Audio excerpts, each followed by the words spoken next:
Quando você era criança, você via a série porque você matava um pouco das saudades da sua mãe. Esse distanciamento que você teve por lá estar trabalhando, isso influenciou no jeito que você lida com a proximidade que você tem com seus filhos, com a criação que você tem? Eu acho que quando eu respondo essa pergunta de forma assim, influenciou. A sensação que eu mesma tenho é que eu tô dizendo que a minha mãe foi uma mãe ausente. Isso não é verdade. A minha mãe, ela foi uma mulher que trabalhou muito quando nós éramos pequenos, né?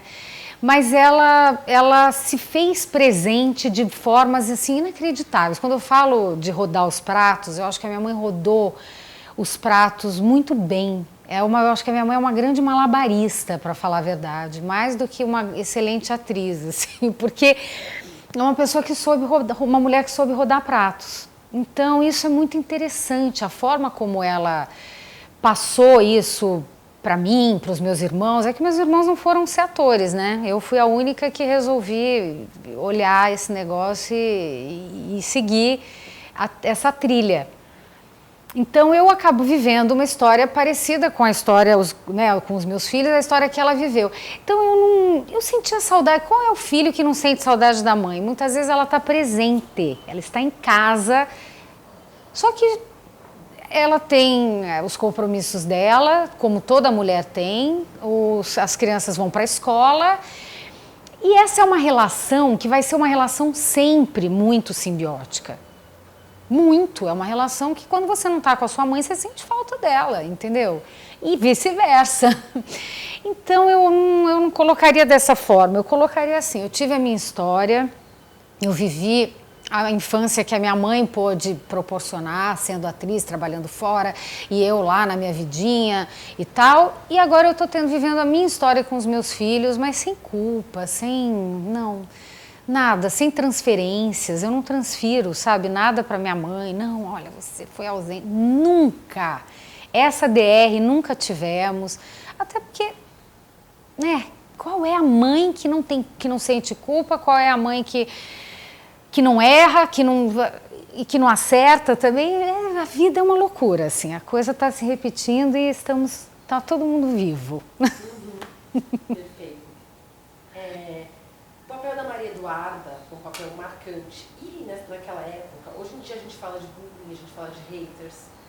E você tinha um site que falava eu odeio a Maria Eduarda. Você foi uma das primeiras pessoas que viveu isso. Assim, A internet. Tão direta da internet.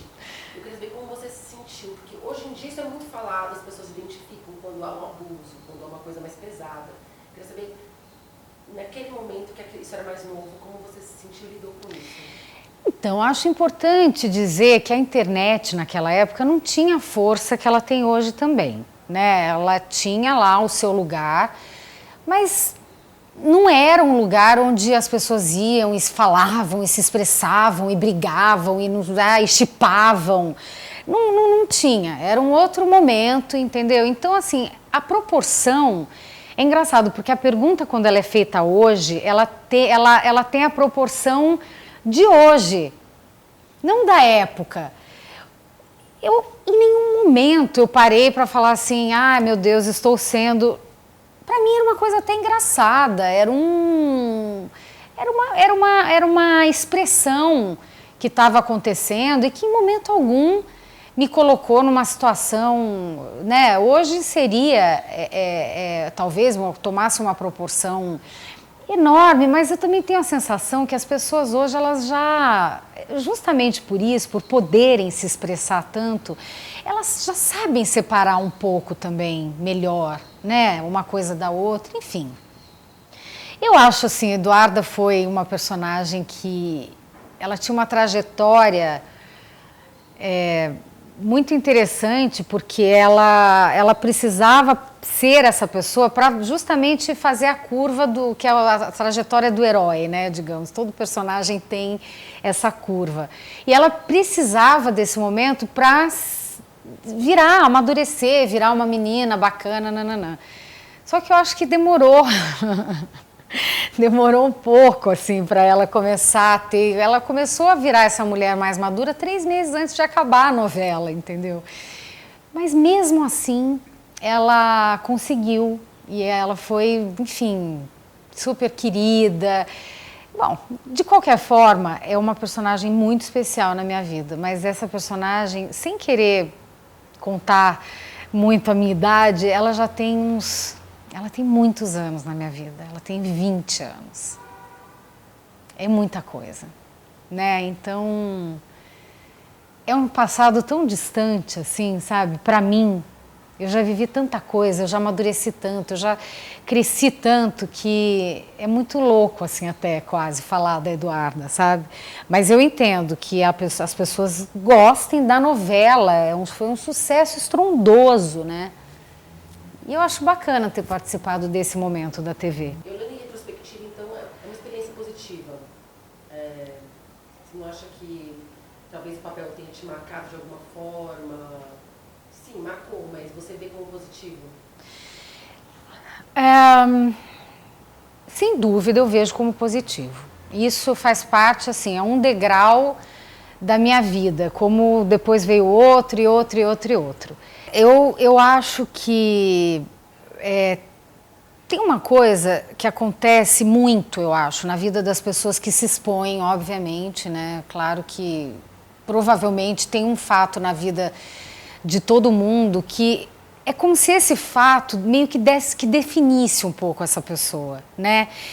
Isso eu acho que eu gostaria que as pessoas ficassem mais atentas a isso, né? Então, assim, às vezes essa definição, ela acontece para o bem, para o mal, não importa, mas ela acontece. Eu acho que seres humanos não podem, sabe, ser definidos. Ninguém gosta de se...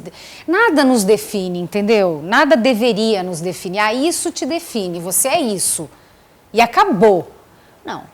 Eu acho que personagens que fizeram grandes sucessos, né? Posso citar alguns, a Carminha, a Viúva Porcina, o Bem Amado, né? Esse Odorico Paraguaçu, sabe assim, Tieta. São personagens que repercutiram de uma forma maravilhosa, mas eu acho que nem essas pessoas gostam de serem definidas dessa forma, entende? Então, eu acho que tudo que te apequena e que tudo que te define aquilo, eu não acho positivo. Não que eu tenha um problema, ou que eu tenha medo, ou vergonha, não tem nada a ver com isso, tem a ver com a forma como muitas vezes as pessoas definem as outras, sabe? Às vezes é um fato da vida pessoal da pessoa, tô falando de pessoas públicas, né? Óbvio, pessoas que se expõem. É um fato da vida pessoal da pessoa que veio à tona, entendeu? E que aquilo acaba moldando a vida da pessoa em torno daquilo, eu acho injusto. Eu acho injusto. Eu acho que cabe aqui uma reflexão. Será que vale a pena a gente se pegar num fato, seja ele qual for, ou bom ou ruim? Não estou fazendo juízo de valor, não. Eu só acho que cabe a nós todos pensarmos, será que a gente não está diminuindo a capacidade, o tamanho, a liberdade daquela pessoa em função de uma coisa que a gente conhece e que a gente acabou preferindo pegar aquilo para definir aquela pessoa? É só isso, assim. Ainda mais com um ator, né? Que ele vive de ser pessoas diferentes e de fazer... Isso! E que um dia ele faz um vilão, no outro ele faz um cara que é amado, no outro ele faz uma mocinha, no outro ele faz uma prostituta, no outro, sabe assim, é uma carreira tão dinâmica, tão cheia de possibilidades, e de repente é uma pena que as pessoas resolvam achar que aquela pessoa é aquilo, ela é aquilo. Calma, né? Recentemente, a Maite Proença, a Manu Mader, elas foram dispensadas da Globo, e aí tem uma parcela das pessoas que diz, olha, eu acho que isso tem a ver com o fato de elas terem envelhecido. E outra parcela diz, olha, vamos observar, gente, fazia tempo que elas não faziam muita coisa. Então, talvez tenha sido uma decisão mais racional de, olha, eu queria saber sua opinião, sua reflexão sobre isso. Eu não quero nem pensar na opção A. Não quero nem pensar. Eu acho que aí a gente volta numa questão que é assim, né? O ator, essa profissão tem... Nossa, muitas muitos fatores assim que são complicados, que são desgastantes, é uma profissão muito solitária, é uma profissão muito desgastante mesmo. Acho que você mexe num lugar assim de emoção e, enfim, né, e de muita instabilidade, mas eu não quero pensar na possibilidade de pessoas serem dispensadas porque elas ficaram mais velhas. Isso para mim, assim, é impensável. É justamente a profissão que você vai do zero obviamente não, do zero eu estou exagerando, mas que você começa criança e vai até a tua morte, até o teu último suspiro, você pode ser ator. Então, eu acho de uma crueldade, sabe, colocar a mulher principalmente, porque, né, por exemplo, agora você só citou mulheres, nesse lugar da mulher que envelhece é literalmente colocada de lado. Então isso eu já acho assim que nem acredito, entendeu, que seja muito por aí. Eu acredito que seja mesmo, primeiro, a gente nunca sabe o que está por trás dessas negociações, dessas relações contratuais, né? A gente não sabe se isso foi um acordo, um comum acordo. Eu acho que as pessoas tendem a achar que essas pessoas foram demitidas sumariamente, o que eu não acredito que seja verdade. A Maite falou que sim. Que eu entrevistei ela no Roda Viva e ela falou que ela recebeu um dia um comunicado sem nenhuma... Então assim, como eu não sei como é que essas coisas têm funcionado e tal, eu acho que assim, não fazer parte mais de uma empresa, né, ser desligado de uma empresa, seja da forma que for, pode ter um impacto muito ruim, porque é teu emprego, todo mundo gosta do teu emprego. Eu espero que as pessoas estejam trabalhando e ganhando seus dinheiros ali né, o seu dinheirinho com muito suor e tal, mas que elas gostem e que elas queiram manter aquele emprego. Então, eu acho que tem isso, falando bem, né, friamente falando, eu acho que tem isso, mas acho que tem uma coisa também que é uma hora... Aquela pessoa, sei lá, aquela relação não funciona mais. E tudo bem também, entendeu? Eu acho que renovação é interessante, pode ser interessante também. Eu acho que tem vários pontos de vista, né? Então, não sei, não aconteceu comigo ainda, mas eu acho que o dia que acontecer eu vou saber lidar. Vou tentar lidar, pelo menos, da forma mais madura e mais consciente possível. Você se considera uma feminista? Eu me considero. Eu me considero total. O meu olho, o meu olhar, ele está muito voltado para a mulher há muitos anos. É uma luta que eu acho que todas as mulheres têm que se preocupar, têm que ficar de olho, uma tem que proteger a outra. Eu acho que a mulher, ela demorou um tempo para entender que juntas elas são mais fortes mesmo, né? Eu acho que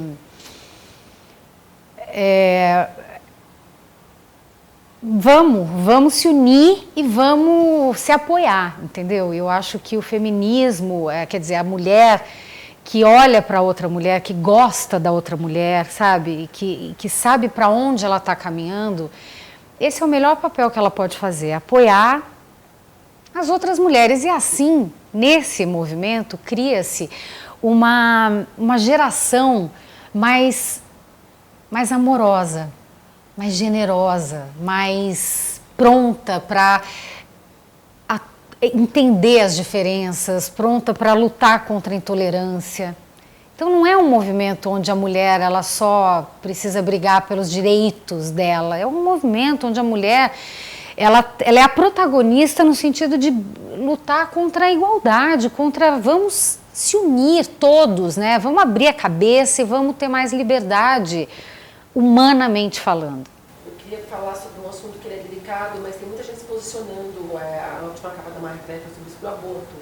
Eu queria ver se você é a favor da descriminalização do aborto.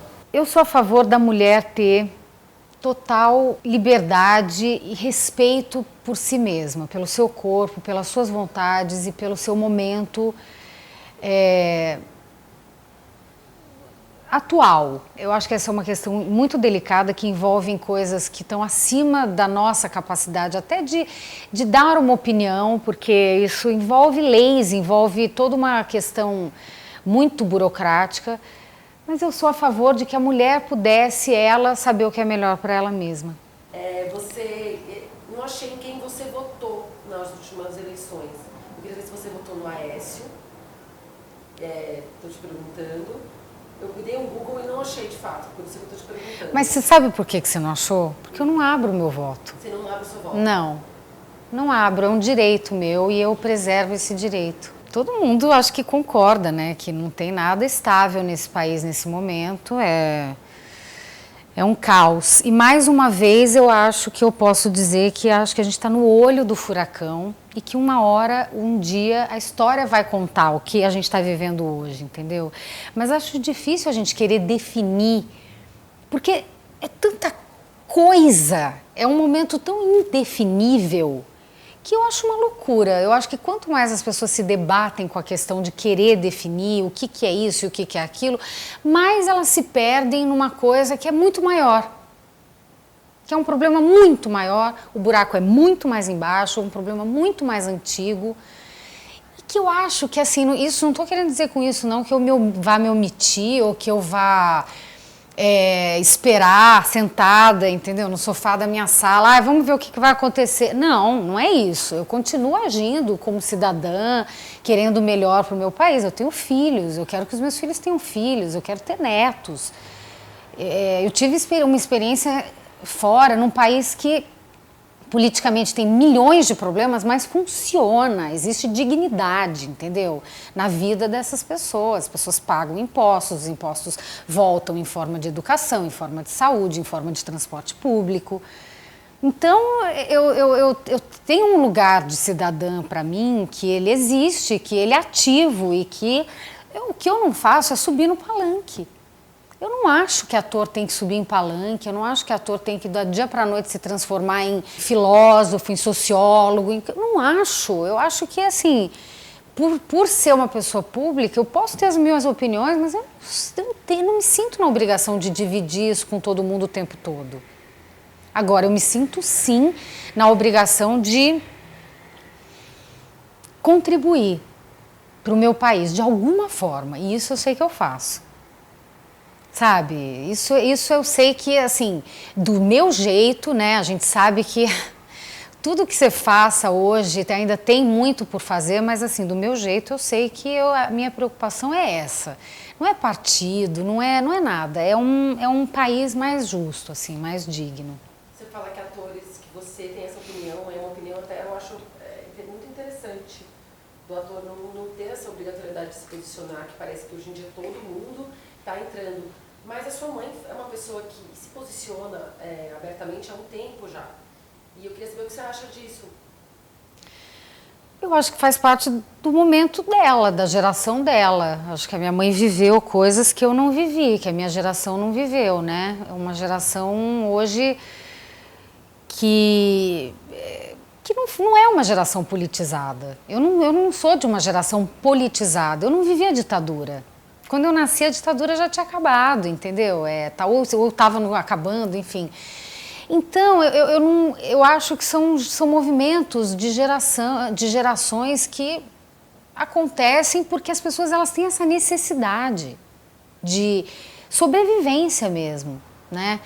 Coisa que eu não tive, a minha geração não teve. Então cada uma no seu lugar, na sua geração, no seu momento de vida, no seu momento político, enfim. O que você acha dessa polarização das redes sociais? Está muito forte hoje em dia. Nossa, eu acho uma loucura. Eu fico, às vezes, assim, muito impressionada o quanto a gente perdeu, vem perdendo, né, o lugar de um escutar o outro, entendeu? E pensar... Se não era o caso da gente pensar um Brasil melhor, né? Não pensar se o partido tal é melhor, o partido quem rouba, quem não rouba. Isso leva aonde? Vai levar aonde essa discussão, entendeu? Ou então vamos nos unir, vamos transformar esse momento, né, numa possibilidade, numa coisa real. O que a gente não quer mais no país? O que a gente não suporta mais? É a corrupção? É a falta de compromisso que a política tem com a sociedade, né? Então, assim, promete que vai fazer e não faz. Há quantos anos a gente vive isso? Há quantos anos? A gente está cansado. O brasileiro está cansado. Agora, está cansado, mas também se move pouco. Se move pouco, como sociedade. Podia se mover mais, podia se juntar mais, podia se unir num ideal. Ou em vários ideais, mas que fossem construir uma coisa. E não calçar uma luva de boxe, o outro calça outra e a gente transforma isso aqui num ringue e se bate até cansar. Isso não muda nada. Então eu acho um saco.